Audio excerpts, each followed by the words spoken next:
far into the night. I raise my hand to the fire, but it's no use, 'cause you can't stop it from shining through. It's true, baby, let the light shine through. If you believe it's true, baby, won't you let the light shine through for you, for you, for you, for you, for you, for you,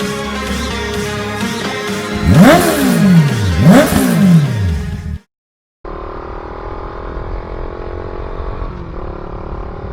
So what's up sa inyo mga kamoto?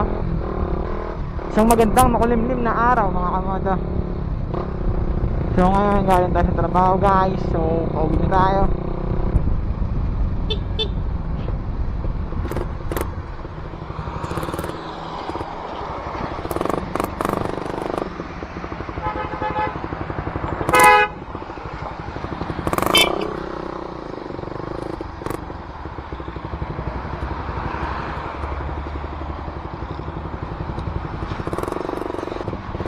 So kung makapansin nyo guys, meron tayong camera sa harapan, which is GoPro Hero Session.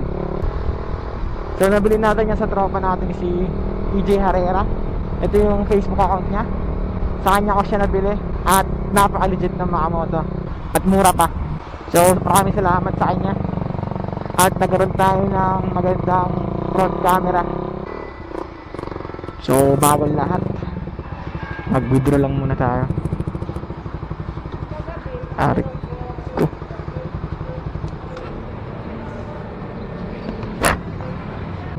May gusto lang akong pag-usapan natin about sa motor ko. So kung ano-ano yung mga pinagbago niya since binili ko to. So binili ko to nung February 12. Tapos ilang buwan na siya. So 8 months na siya sa akin. At kung pag-usapan sa performance guys, walang pinagbago. Ganun pa rin siya kaganda. Ganun pa rin siya kalakas. Ganun pa rin siya kasmooth. Walang pinagbago. Siguro dahil wala nagbago, dahil marami akong ginalaw sa makina niya, sa mga parts niya. Kasi mga pinalitan ko lang naman dito yung accessories. Except sa pipe. Nagpalit ako ng pipe, kung mapapansin nyo. Mamaya mag-sound check tayo about sa pipe ko. So far wala naman nagbago sa takbo niya, sa performance niya. Ganun pa rin siya ganda.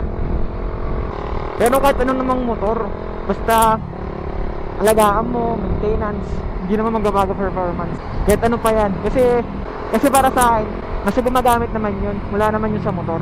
Kasi kahit gano'ng kaganda pa motor mo, kahit big bike man yan, kahit BMW man yan, kung ano-ano man na maganda, kung di ka naman marunong mag-alaga, may sira pa rin yan, di ba? At sa 9 months mga kamoto, wala pa naman tong gas-gas. Pero merong kalmot ng pusa. Alam niyo naman yung mga pusa na yun, pasaway ang mga yan. So ngayon tatabilan tayo para mag-sound check ng ating Orbr pipe. Hanap lang tayo ng magandang lugar dito. Kasi dito tahimik dito, tsaka medyo malalayo yung mga bahay. So wala tayong makukulabog. Dito naman tayo.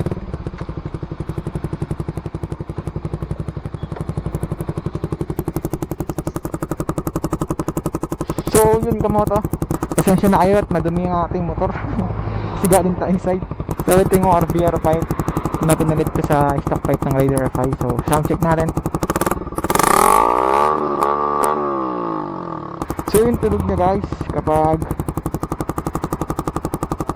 na-revolution niya siya ng medyo malakas, at yung tunog niya kapag minor. So hindi naman siya masyadong maingay, kaya satisfy ako dito. So yun na masyadong malakas. Wawan mo yung mga kapitbahay. At patay din ako sa magulang ko. So try naman natin yung tunog kapag umaandar siya.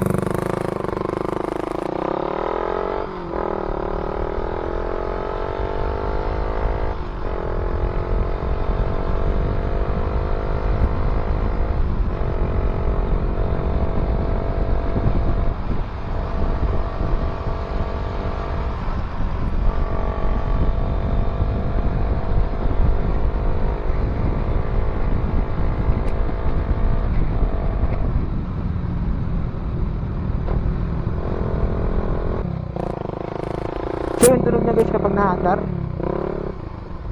So far 9 months old na yung ating motor, pero wala naman akong comment dito dahil napakaganda rin ang performance niya. Pero wala naman ako against sa ibang brand na motor tsaka sa ibang motor,